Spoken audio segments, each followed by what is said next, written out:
Move on to the important subject of Jewish refugees from the Middle East and North Africa, and I call upon Theresa Villiers to move the motion. Thank you. I beg to move that this House has considered the matter of Jewish refugees from the Middle East and North Africa, and can I start by saying it's a pleasure to serve under your chairmanship this afternoon, Mr Hollowbone, as we consider this very important matter. In 1945, 856,000 Jewish people lived in the Middle East, North Africa and the Gulf region. Only about 4,500 remain, almost all of them in Morocco and Tunisia. Jewish people have lived continuously in the Middle East and North Africa for over 2,600 years, yet in just a few decades they almost totally disappeared. Thousands were expelled or fled from their home countries in fear. Around 850,000 were forced out or felt they had to leave following the UN decision to partition Palestine in 1947. Age-old communities with roots dating back millennia were gone. It was the largest exodus of non-Muslims from the Middle East until the movement of Christians from Iraq after 2003. Between 1948 and 1972, pogroms and violent attacks were perpetrated in every Arab country against their Jewish residents. The ethnic cleansing of thousands of Jewish people from the Arab world in the mid-20th century was described by the journalist Tom Gross as, quote, systematic, absolute, and unprovoked. There were 38,000 Jews, for example, living in western Libya before 1945. Now there are none. Very few of the 74 synagogues in Libya are recognisable, and a highway runs through Tripoli's Jewish cemetery. In Algeria, 50 years ago, there were 140,000 Jewish people. Now there are none. In Iraq, there were 135,000, and in Egypt, 75,000. Almost all are gone from those countries too. 259,000 left Morocco, 55,000 left Yemen, 20,000 left Lebanon, 180,000 left Syria, and 25,000 left Iran. What happened amounted to the near total extinction of an ancient civilization. Yes. Grateful to my right honourable friend, and I congratulate her on securing this important debate. Does she agree with me that the assumption that the near total absence of Jews from so many countries across North Africa and the Middle East is deeply concerning, that people believe that there were never Jewish communities in these countries, and that actually helping break that misperception and spreading the stories of the great histories of these Jewish communities, as the Honourable Lady says, go back thousands of years, is actually key to helping us understand some of the problems today and helping us find some of the solutions for the problems of today too in the region. My honourable friend makes a very good point, and that is one of the reasons why this debate today is so important. And I find it shocking that, as far as I'm aware, there's never been a debate specifically on this subject in this House before. Yes. I thank Martin for giving way and securing this debate. Isn't that the reason why, in last night's debate for the Tory leadership, we saw somebody ask a question, Abdullah from Bristol, who had retweeted a tweet suggesting that Israel should be relocated to the United States. And isn't that what this debate demonstrates, why that is so offensive? Because it feeds into a falsehood, a false narrative, that Israel is a creation of Europe or of America, and it totally whitewashes the history of the Jews in the Middle East and the recent living history of Jews in other in Arab states in the Middle East. And that's why it's so offensive and so disgusting. I agree, and I think that both those points reinforce the importance of raising awareness of this issue, because if our colleagues here in this House or the public in general do not understand what happened to the Jewish communities of the Middle East, then they do not understand the Middle East conflict and dispute. Understanding of what we're discussing today is crucial if one is to have a fair and balanced outlook on that very long-standing dispute. Yes, just one more time, then I must make some progress. I'm going to give away and congratulate her on having this historic debate. She will know that my own family, my father's side, comes from Libya and had to leave because their home and business was appropriated by Gaddafi, and there were pogroms before that. But can she answer the question why she thinks it is that the United Nations has passed 172 resolutions specifically on Palestinian refugees over the past 60 years, yet not one on Jewish refugees? Well, that record in the United Nations is a matter of grave concern, and as I will go on to acknowledge, of course, it's important to recognise the suffering experienced by the Palestinians who were displaced by the 1948 war, but that shouldn't blind us to the suffering experienced by the Jewish communities about whom we're reflecting today. Jewish people have lived in what is now the Arab world for a millennium before Islam was founded and centuries before the Arab conquest of many of those territories. Up until the 17th century, there were more Jewish people in the Arab and wider Muslim world than there were in Europe. In 1939, 33% of the population of Baghdad were Jewish, making it proportionally more Jewish than Warsaw. Until their 20th century expulsion, Jewish people had lived in the area covered by present-day Iraq since the Babylonians exiled them from Judea to Mesopotamia in 586 BC. Taken into captivity in Babylon, the Bible tells us they wept on the banks of the Tigris and the Euphrates. A sizable minority chose to stay after the Persian king Cyrus defeated the Babylonians and declared that the Jews were free to return to Jerusalem to rebuild their temple.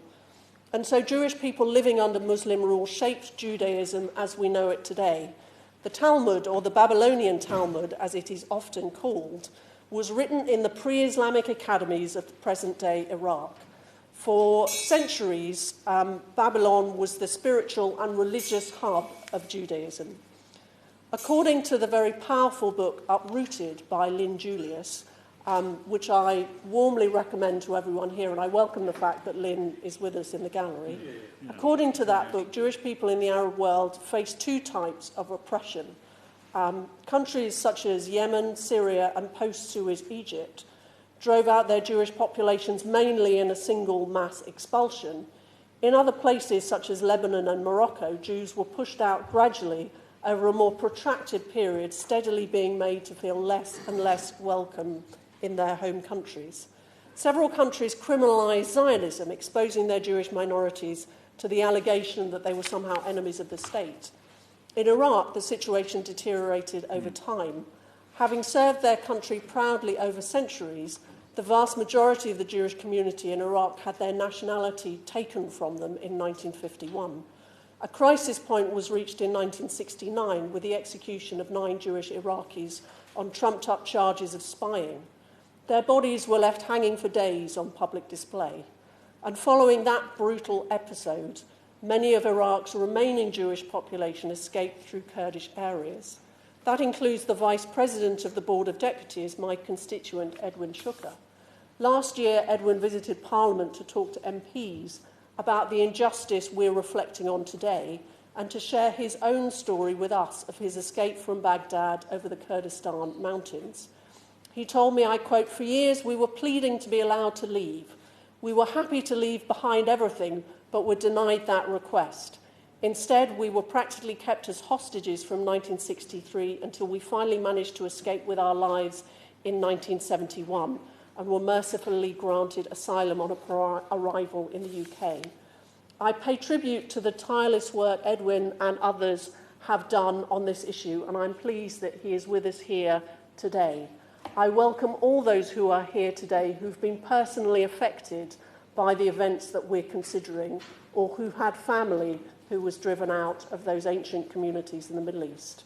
I thank them, in one moment, I thank them for their courage in speaking out on this important issue. We owe them all a great debt of gratitude. Yes, I give way to my honourable friend. I thank and I apologise for intervening halfway, which was mid-flow. And I congratulate her also on securing this historic debate, hugely important debate. The US and Canadian governments have both passed resolutions formally recognising the plight of Jewish refugees. Would my right honourable friend support a similar measure here in the UK so that the British government, the British people, Britain as a whole, recognises finally and officially and formally the plight of those Jewish refugees that she's just described? I agree that we do need a much clearer recognition, and one good way to do that would be a resolution in Parliament. So that is something I hope the honourable and right honourable members will consider as a next step from this debate. I also want to pay tribute to the organisation Harif. It provides a powerful voice for Jewish people originally from the Middle East and North Africa, ventilating many of the concerns about which no doubt we'll be hearing in this debate. And I'd like to thank the Board of Deputies, Conservative Friends of Israel and Dr. Stan Ehrman for the information they've provided to me in advance of the debate today. Many people were given just days to leave, and most of them lost everything that they owned. A Jewish Egyptian refugee called Joseph Abdul Wahed wrote, "We left. We lost everything. We lost the business, the manufacturing shop, a very beautiful villa with a garden full of orange blossoms and lemon blossoms that I can still remember. But I did take with me a Star of David. It was made by my grandfather. Luckily, I was able to get it out."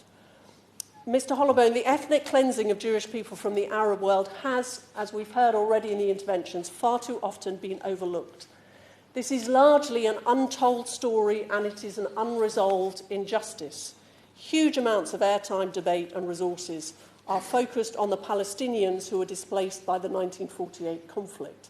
And it is right to acknowledge their suffering and the importance of safeguarding their interests in a future peace settlement.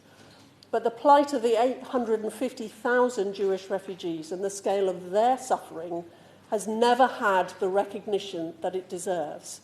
Indeed, I was shocked to learn that some countries' embassies in Cairo are apparently located in homes stolen from Jewish Egyptian refugees. Concentrating only on the Palestinian refugees gives the international community a distorted view of the Middle East dispute. A fair settlement needs to take into account the injustice suffered by Jewish refugees, as well as the plight of displaced Palestinians. The historic UN Resolution 242 states that a comprehensive peace agreement should include, quote, a just settlement of the refugee problem, language which is inclusive of both Palestinian and Jewish refugees. The status of Jewish refugees has been recognised by the UNHCR and by world leaders such as President Bill Clinton. Moreover, in her speech to mark the 100th anniversary of the... Yes, I'll give way. I'd like to thank the Honourable Member for raising this issue. Although I'm a European Jew, I'm from European Jews, my mother's best friend at school was an Egyptian Jew who had to flee Egypt in the 1950s to move to Israel. And I grew up with stories of Egyptian Jews and Iranian Jews and Iraqi Jews who had to flee and lost many things when they're fleeing. So I'm really grateful for intervention. Do call that the reparations for Jewish refugees from those countries as well as for Palestinian refugees. Well, I thank him for that intervention, and I think it's so important for us to be able to tell some of these stories. And it's astonishing that they are so little known. So I think I welcome his intervention. And as I was saying, the Prime Minister has raised this matter in her speech on the anniversary of the Balfour Declaration, referring to the suffering of both Jewish and Palestinian refugees. And I would ask the Minister for the government's help on some key questions. I would appeal to them to back efforts by UNESCO and other bodies who are pressing for the conservation of historic sites in the Middle East which have cultural significance for the Jewish community and indeed other minorities. I would also appeal for ministers, when they discuss the Middle East matters, that they explicitly acknowledge that two refugee populations, Palestinians and Jews, emerged from the same conflict during the same time period, and that the rights of both need to be addressed in a fair settlement.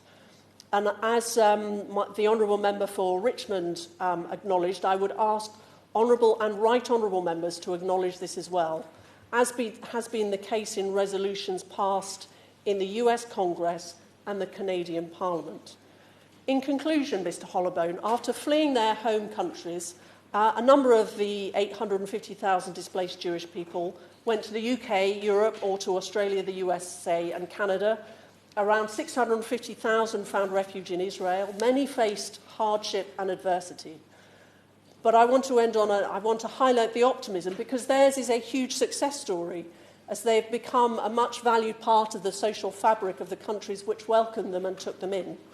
In their former homelands in the Middle East and North Africa, Jewish people over centuries had attained leading roles in many walks of life, and that success has been replicated in their new home countries, including here in the United Kingdom and in my own constituency in Chipping Barnet. And I count it a great honour that those I represent in this House include people whose courage and determination got them through a traumatic expulsion from their former homes in the Middle East and North Africa. And I want to close on a cautionary note.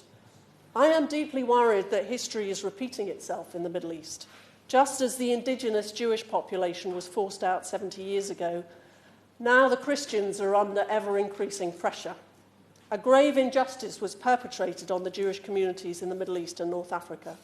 Let us hope that that is not repeated in relation to the Christians in the region, whose roots also go back many centuries and whose position also now looks increasingly precarious. I'm afraid this is an occasion to recall that solemn statement by the former Chief Rabbi, Jonathan Sacks, that, quote, "The hate which begins with the Jews never ends with the Jews. This is a danger that none of us should ever forget." Thank you. The question is that this House has considered Jewish refugees from the Middle East and North Africa. It is an hour-long debate which will finish at 5:58. 7 members are seeking to contribute. I'm obliged to call the front benches no later than 5:36. And the guideline limits are 5 minutes for the SNP, 5 minutes for Her Majesty's Opposition, and 10 minutes for the Minister, with Theresa Villiers having 2 or 3 minutes at the end to sum up the debate. That means we have 21 minutes of backbench time, which means there'll have to be a 3-minute limit to make sure that everybody contributes. The first of which will be Dame Louise Ullman. Thank you, Mr Hollowburn, and I congratulate the Right Honourable Member for Chipping Barnet for securing this important debate. The 850,000 Jewish people displaced from Arab countries from 1948 are the forgotten refugees. They are rarely featured as part of the discourse about the plight of Middle East refugees associated with the establishment of the State of Israel. Yet they are an integral part of the history of this region. It is truly shocking that since 1947, anti-Semitism, hostility towards Jewish people, has virtually extinguished Jewish life in the Middle East. Jewish people have lived in the Middle East and North Africa since antiquity. Cities such as Baghdad in Iraq and Aleppo, Syria, were renowned hubs of Jewish life. In 1947, a quarter of the population of Baghdad was Jewish, putting Baghdad on a par in Jewish population with pre-war Warsaw and New York. In 1947, there were 90,000 Egyptian Jews living mainly in Cairo and Alexandria. The fate of the Jews of this region was persecution and expulsion, their assets confiscated. There is no right of return. Persecution and expulsion continued into the 1950s and beyond. And indeed, my right honourable friend, the member for Barking, is one of the Jewish Egyptian refugees. The Jewish refugees were forced to make new lives elsewhere. Many found refuge in the state of Israel. Today, half of Israel's population traces its origins to other Middle East or North African countries. It is time the story of the Jewish refugees from Arab countries was told as a fundamental part of the history of this important region. The Jewish people have always been part of the Middle East. It is a sad reflection on the history of the region that there are virtually no Jews now in the Middle East outside of Israel, the world's only Jewish state. I hope that a peaceful solution to current conflicts in this region will once again welcome Jewish people right across the region to the place of their origins. Thank you. It's an honour to serve under your chairmanship. Many in this House will know that I have a deep personal connection to this issue, and I very much wish that my grandfather, Renato Halfon, was alive now to see the demise of Muammar Gaddafi. In 1968, my grandfather was forced to leave Libya due to pogroms targeting Jews, and as an Italian Jew, fled to Rome. He'd owned a clothing business and planned to return to Tripoli once the pogroms had subsided. But when Colonel Gaddafi took power in 1969, all Jewish businesses were seized under the new regime. In the beginning, Gaddafi was seen as a saviour, and yet we know became the murderous dictator. My grandfather, like thousands of other Jews in Libya, had nothing to return to, no home or business. And on top of oil money, Gaddafi had bought the loyalty of his supporters by giving them all the property seized from the Jews and Italians. Gaddafi's rule was driven by the conviction that foreigners were still exploiting Libya, and the eviction of Jews and Italians were made a hallmark of this regime. Fortunately, my grandfather had seen Gaddafi coming. He sent my father, aged 15, to England in the late 50s, and after a short stint in Rome, my grandfather joined him in North London, where he spent the rest of his life. It's with great sadness that by the end of 1970, nearly all Jews and Italians had left the country. These are Jews who'd lived in Libya for more than 2,300 years and had a thriving culture with a population of over 38,000 by 1948. Today, Jewish communities all over the Middle East and North Africa have been almost entirely erased. The flight of historic Jewish communities has altered the shape and face of the region forever, but this is rarely recognised or spoken about on the international stage. And as I mentioned to my right honourable friend, the UN has passed 172 resolutions specifically on Palestinian refugees, but nothing on Jewish refugees.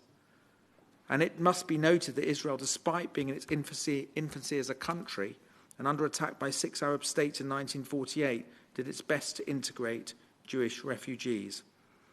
In comparison, many Arab countries, with the exception of Jordan and a few others, turned their backs on the displaced Palestinians.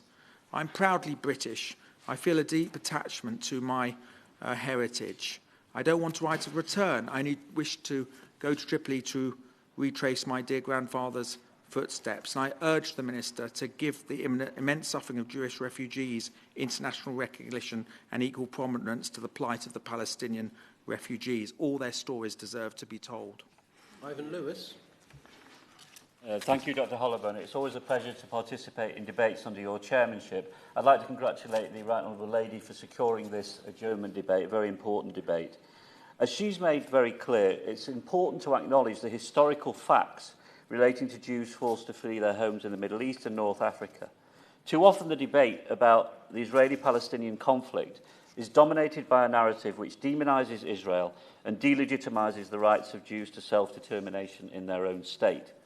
In the aftermath of the creation of the State of Israel, as the Honourable Lady has said, a minimum of 850,000 Jews were forced from their homes. From Iraq to Egypt to Syria to Libya to Yemen, state-sanctioned pogroms descended on Jewish neighbourhoods, killing innocents and destroying ancient synagogues and Jewish cemeteries. New draconian laws prevented Jews from public worship, forcing them to carry Jewish identity cards, and seized billions of dollars in their property and assets. Any future peace plan must tackle this issue, and it should be part of any full and final settlement between Israelis and Palestinians. Naturally, there must also be justice for Palestinian refugees based on credible proposals. As Palestinian leaders have privately accepted for decades, it's not feasible to demand both a Palestinian state and the right of return to Israel for Palestinian refugees. Other solutions have to be found which are just and recognise the losses refugees have suffered. It's also time, Dr. Hollowburn, to question the need for Palestinians to live in United Nations-run refugee camps. Surely they should be encouraged and supported to live in better conditions in Arab countries in the region. This need not in any way compromise or prejudice their rights in any future peace agreement. Refugees, especially children, shouldn't be used as political pawns in the front line of a public relations campaign. With regard to these issues, in the past I've accused the Leader of the Opposition of supporting a one-state solution. Today I reiterate that charge. It's the logical conclusion of the positions he's adopted for decades, and his support for the view that the creation of the State of Israel was a catastrophe. His personal attempt to persuade the Labour National Executive Committee to amend the definition of anti-Semitism to allow people to say that the creation and the existence of Israel is a racist endeavour tells you all you need to know about his view of Jewish people's right to self-determination. He and many of his supporters support the campaigns of every minority around the world who demand the right to self-determination. Why are Jews the only exception? It's to be hoped that the Equality and Human Rights Commission inquiry will shine a light on the leader and his inner circle's failure to act against their allies who are found to promote anti-Semitic rhetoric and imagery. In conclusion, it is a source of regret that there is no meaningful political dialogue taking place at the present time between Israelis and Palestinians. Let us hope that this changes in the interests of peace and stability for both peoples. To Matthew Offord. And indeed, I congratulate my right honourable friend Chipping Barnett for this important debate, and it really is an opportunity to talk about the prominence that this issue deserves.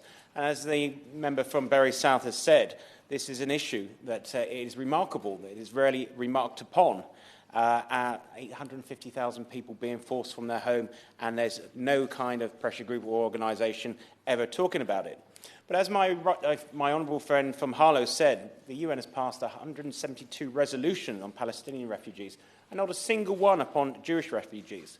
So in his summing up, I'd ask if the Minister could actually advise what can be done to correct this imbalance and advise us what the government can do in regards to the United Nations. Now, the Honourable Lady for Chipping Barnett said that Jewish roots in North Africa go back 3,000 years. And indeed, many Jewish people travelled with the Phoenicians, who were wonderful traders, and seamen who were able to navigate the oceans. But yet, nowadays, we see in Algeria that there is not a single Jewish person. Previously, there was 140,000 people who lived in that country. And the same in Libya and in Egypt. There's said to be just 20 Jewish people living there, once from a thriving community of 75,000 people.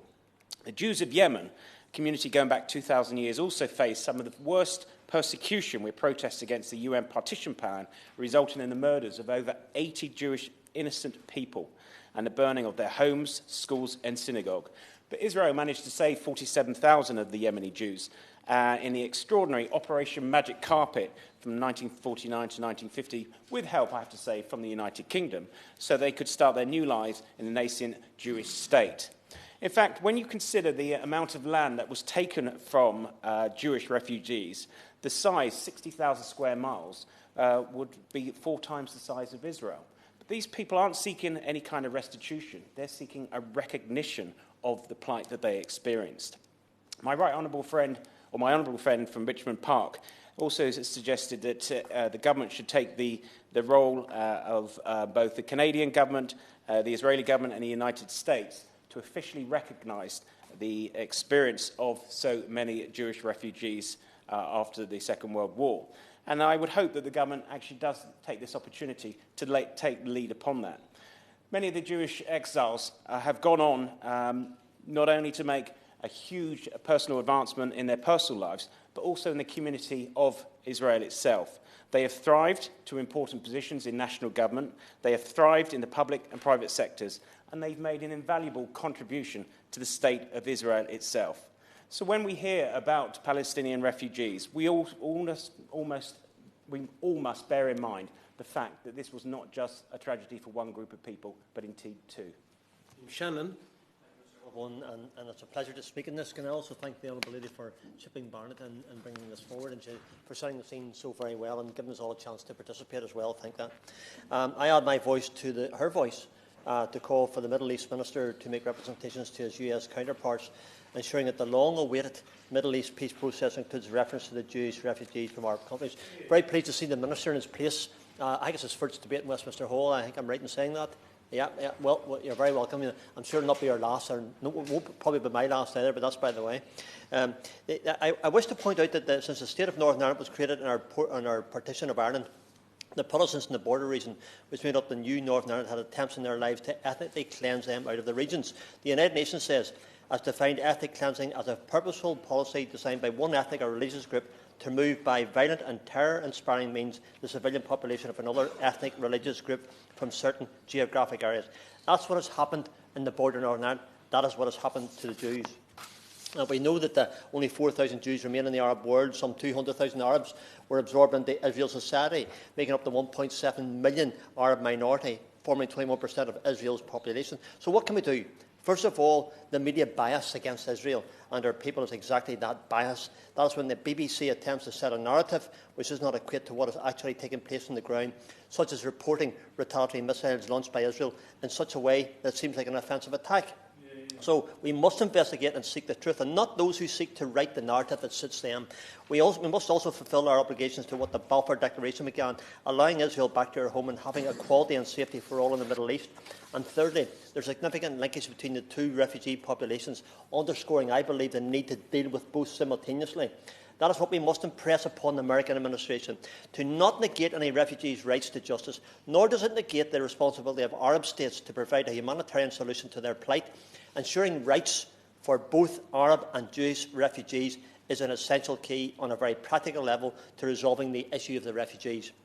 If Israelis, over 50% of whom are descendants of Jews displaced from Arab countries, are asked to approve a peace plan that only provides rights and redress for Palestine refugees, it will be less likely to be adopted than an agreement that would provide rights and redress to Jewish refugees as well. It makes sense to me, Mr Holman. I believe it makes sense to everyone in this debate. I conclude with this. A question was put to me over the weekend. I'm going to ask the Minister the same question.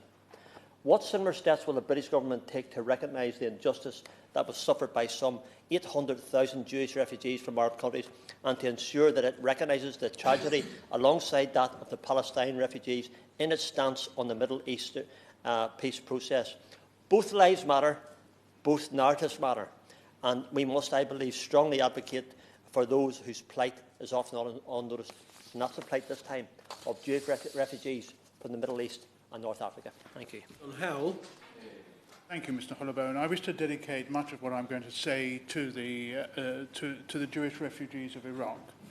This is an issue that I've taken a personal interest in over the past year, having become friends with several Jews of Iraqi heritage that have fled from Iraq.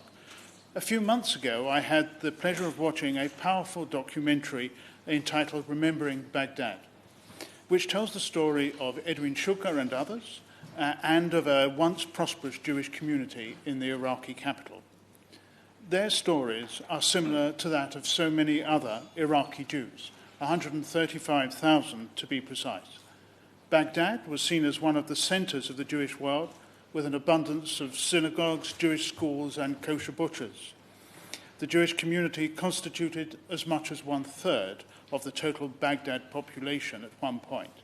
It was a Jewish community much like that in many other parts of the world. The situation began to change in the 1940s with violent riots. And then upon Israel's foundation in 1948, the situation for Iraq's Jews became absolutely untenable. Laws were passed making Zionism a criminal offence, allowing the police to raid and search thousands of Jewish homes for any evidence of Zionism. Jews were also prevented from going to school, from hospitals, and other public organisations. And Jews were removed from thousands of government positions, and their homes were valued at 80% less than those of their Arab neighbours. Faced with such heartbreaking persecution, over 120,000 Iraqi Jews fled the country between 1948 and 1951. Sadly, today, the Jewish population of Iraq numbers no more than 5. Many went to forge a new life in Israel, but hundreds came to the UK and in doing so forfeited their Iraqi citizenship and their property. The powerful documentary that I mentioned tells a story of great loss, but I was also struck by the enormous optimism that it showed to re-establish a Jewish presence in that country.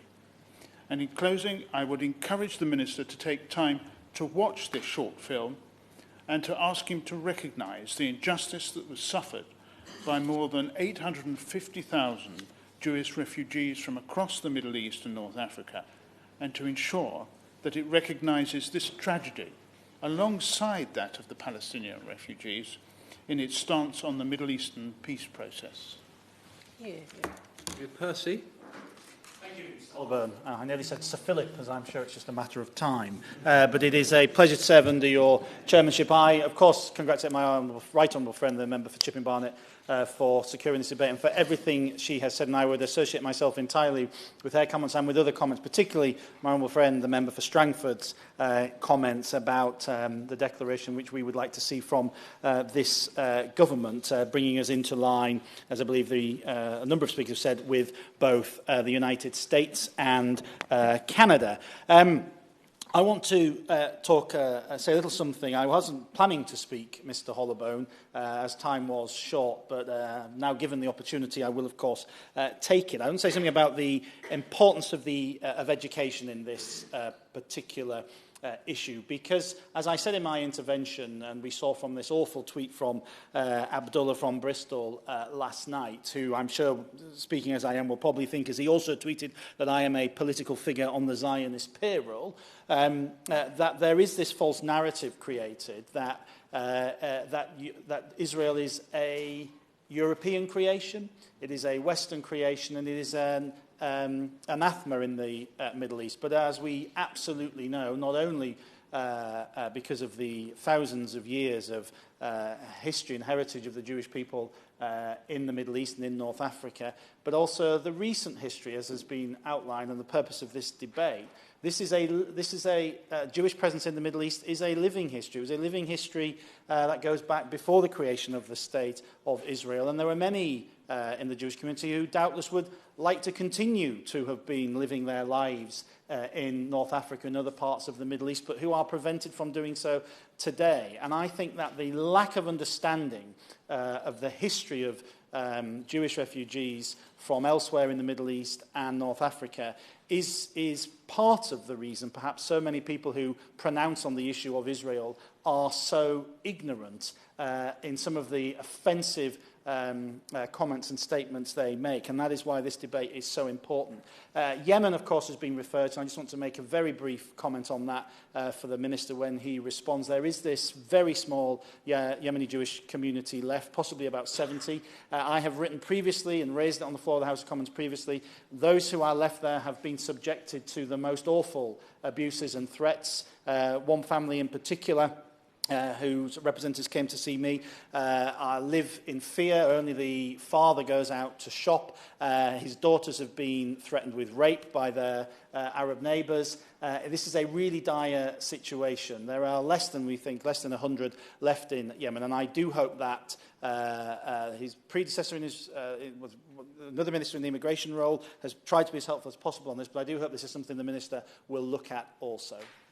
We now come to the front bench speeches. Peter Grant for the SNP.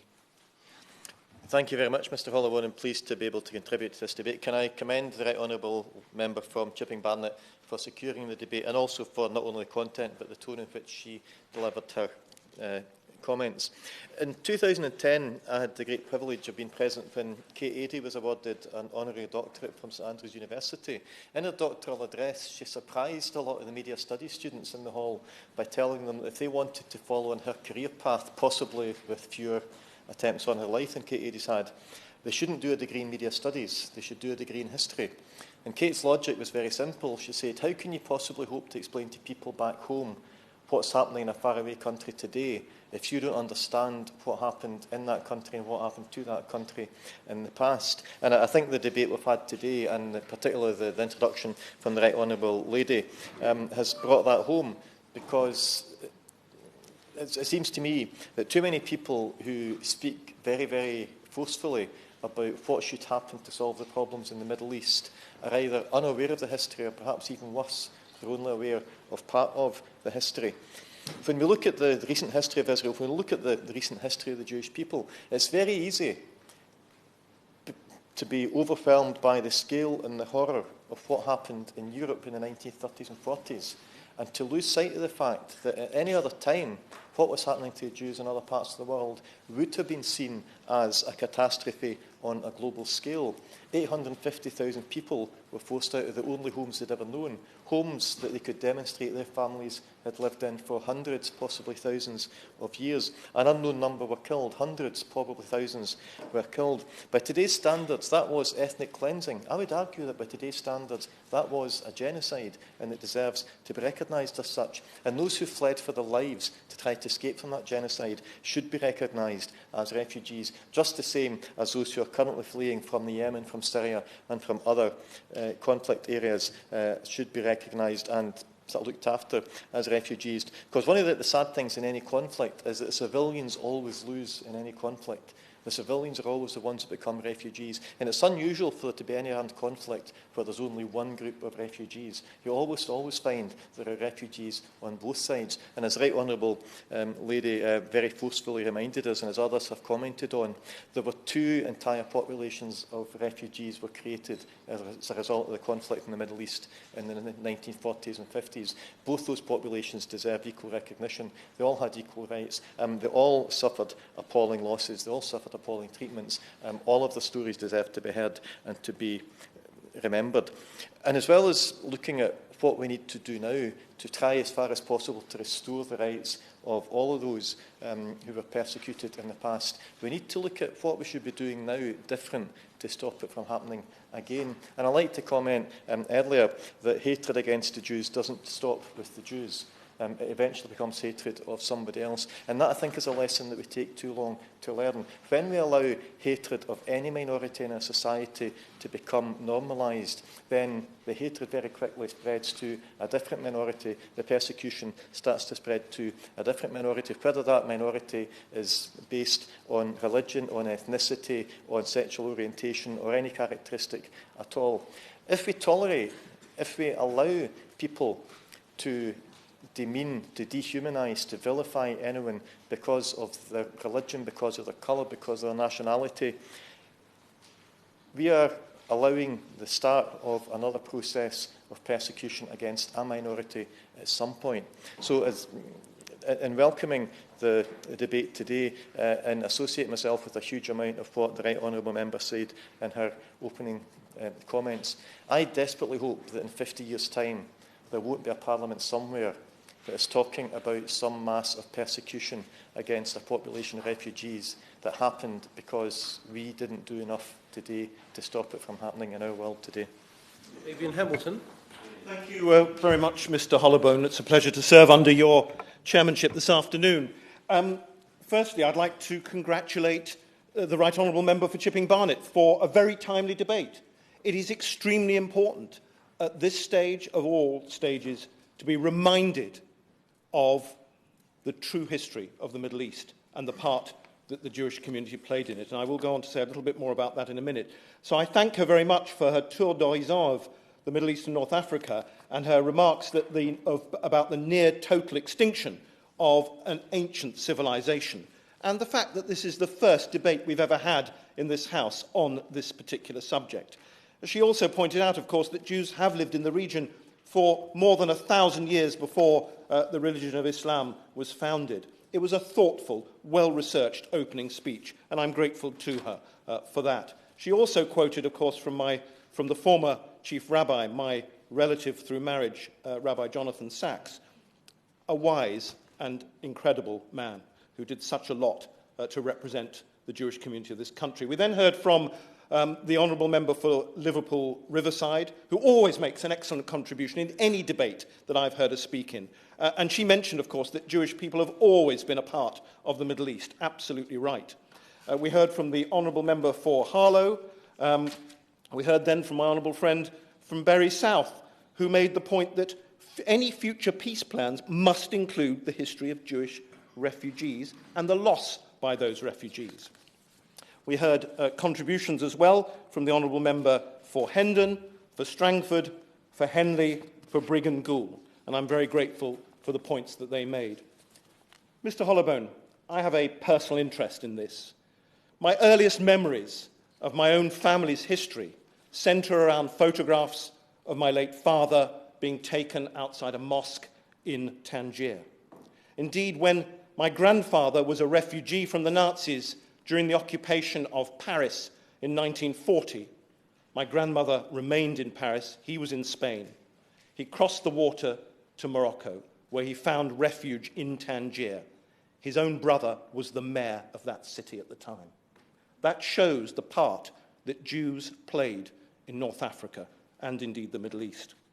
My father's origins were Ottoman, from Salonika, from Istanbul. So the cuisine that we enjoyed as children was always that sort of Middle East cookery, Turkish cooking, something that I found strange when I went to the homes of my English friends at school. I mentioned my own great-uncle, but my best friend on the street that I lived in northwest London, his family had fled from Cairo. Indeed, the Sharma family had found refuge in London, and the parents and grandparents still spoke very good Arabic, of course, and their main language, French, which meant my family could communicate with them. And their stories about having to flee from Nasser's Egypt always remained in my mind. A few years ago, Mr. Hollowburn, I went to Kurdistan in northern Iraq. I went to Erbil. And I know that, I think the Right Honourable Member for Chipping Barnet mentioned the part that the Kurdish people have played in helping Jews escape from the hostile environments they found themselves in after 1947. Indeed, it was a pleasure to hear from so many Kurdish contacts and interlocutors about their respect for the Jewish people and the fact that if Israel had been able to establish an embassy in Baghdad today, there would be one in Erbil tomorrow. They are great supporters of the Jewish people, and they feel a great sympathy because of the plight and persecution that they have unfortunately had to experience. Now, over successive waves of persecution in the 20th century, from 1948, we know that up to 850,000 Jews, some estimates are close to 1 million, were expelled from those countries, from mainly Arab countries. Most of these Mizrahi, as they're called in Israel, took their refuge in Israel. Their descendants comprise approximately half of all Israeli Jews. And to many Israelis, the issue of refugees remains one of the outstanding obstacles to peace that must be resolved in any final status negotiations. The plight of Palestinian refugees, as we've heard, is well known, but Israelis believe that less attention, and rightly so, is given to former Jewish refugees. As it happened, Mr. Hollowburn, just before I came to this debate, I had a meeting with Dr. Saeb Erekat from the Palestine Liberation Organization. I told him about this debate. I told him that we were discussing the Jewish refugees from the Middle East, and what would he do about that? And he asked me to say, quite openly, that the Palestine Liberation Authority and the Palestinian Authority itself believes that just as Palestinians should have their rights to return with full compensation, so should all Jewish refugees. I thought that was very interesting. Minister for the Middle East, Dr. Andrew Murison. Well, thank you very much, Mr. Hollowburn. It's a great pleasure to serve under your chairmanship for the first time in this capacity. Can I congratulate my right honourable friend for convening this debate? It is indeed a timely debate to be having, and she has laid out the case extremely well.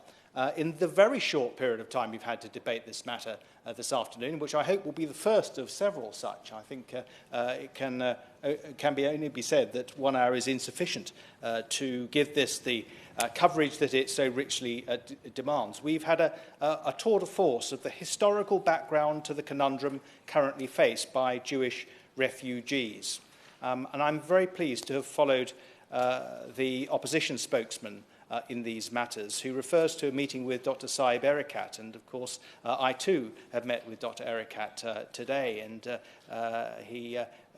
we shared a number of reflections on the current situation. He's a very wise man with a great deal of experience in these matters, and the remarks that he made to the honourable gentleman do not surprise me in the least. My right honourable friend mentioned Jewish refugees in the round and spoke about the historical background to this. She mentioned Morocco and Tunisia. I'm pleased she did that, because although the general history right across North Africa and the Middle East in respect to the Jewish people has been appalling, there are examples of countries that have done relatively well in a dismal scene. And Morocco and Tunisia and Jordan has also been mentioned. I think I would just cite as countries where there has been a more benign attitude towards Jewish refugees, to the point that, since she knows I have an interest in Morocco, I was told anecdotally that Jewish residents in Israel from Morocco sometimes have, and I see the opposition spokesman nodding, saying, I think he knows what I'm going to say, often have a picture of the King of Morocco on the wall because of the reflection that Morocco has done good things in the past in respect of its Jewish population. But that does not obscure the general awfulness of the way this has been. And I think today we've heard from a lot of right honourable members about the failure of the international community to properly understand the extent of Jewish refugee status. And we talk a great deal, of course, of Palestinians. Palestinians always in the news, and they're extremely important. But also we need to be considering refugees in the round. And of course, UN Security Council Resolution 242 mentions refugees. It does it doesn't disaggregate refugees. And I think there's a reason for that, and the reason we are exploring today. It's particularly timely for me to be here talking about this today because 3 weeks ago I paid my first visit to the Middle East in my new capacity, and I visited Yad Vashem. And my belief is you will not fully understand the state of Israel unless you do visit Yad Vashem. I have to say to you, Mr. Hollowbone, it made a profound impact on me. Yad Vashem gives you the story. It tells you why it is that the people who have been bashed and bullied and messed around over generations and centuries have said, enough. This is our home. This is ours, and we're going to defend it. And I'm very pleased that the government is full square behind their right to self-determination and safety in the state of Israel. Now, the Honourable Member for Bury North spoke about the two-state solution. And I'd also like to say at this time, as we approach the Manama Conference next week, that we are clear that we have to have a two-state solution based on the 67 borders, with agreed land swaps and with Jerusalem as a shared capital. There's been lots of talk in recent time about that being finessed, and he referred to the leader of the opposition. Well, we're quite clear that we won't have peace in the Middle East unless we have a shared future between the Jewish and Palestinian people, and that means a two-state solution. And I think we just need to make that, at this time, abundantly clear. Now, I spent a lot of time in the West Bank and in Gaza and in Israel, and I saw the desperate conditions in which the people of Gaza are living. And I visited Khan al-Ahmar, whose inhabitants apparently safe for now, but still expect to be made homeless by Israeli demolitions, which the UN has said could constitute a forcible transfer. The experience of all of these people, the victims and survivors of the Holocaust, the Israelis who live in fear of Palestinian rockets, and the Palestinians who live a precarious existence in Gaza or the West Bank, illustrate the complexity of the issues still to be resolved by the Middle East peace process. My right honourable friend, the member for Chipping Barnet, is absolutely right to cite UN Security Council 242. It speaks of refugees. It doesn't break them down. And the SNP spokesman touched, I think, on similar ground in his remarks. The history of Jewish emigration and displacement in the region is highly complex, and we've touched upon a great deal of that today. And some have estimated that the figures could be as high as 1 million displaced people over that period. For those whose homes and property were seized or who were forcibly expelled, the experience was hugely traumatic, hugely distressing.